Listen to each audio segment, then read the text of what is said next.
теологи гэдэг бол зүгээр мэдээлэл биш. Үнэнээр зөвхт амьдрах дадал байх ёстой гэх хэсгээр бидэнд сануулж байгаа. Зөвхт амьдрах дадал.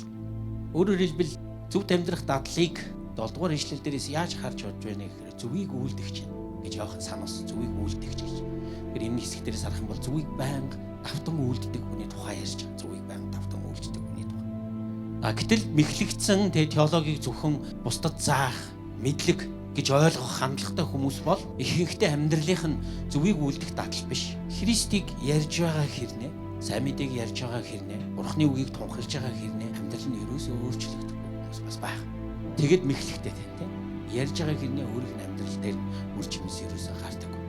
Зарим тохиолдолд сүнслэг, амар сүнслэг гэдэг нэрээр өөрийнхөө үйлддэг нүглийг хэвийн гэж итгэх тохиолдол бас байна. Хэвийн зүйл, байдгал зүйл гэж. Тэгээд тэрийгээ бүр зарим тохиолдолд бусдад хэвийн гэж ойлгуулахаар ятгадаг тийм тохиолдол бас байна. Эсвэл зарим тохиолдолд сурч мэдснээ өөрийгөө зөвдөх гэж ятгадаг тийм тохиолдол бас байгаад байна. Өөрийгөө зөвдөх гэж ятгадаг. Өөрийнхөө зөвдөх хэрэгсэл болгодог. Тэгэхээр эдгээр зүйлс бол аль хэдийнэ мэхлэгдэж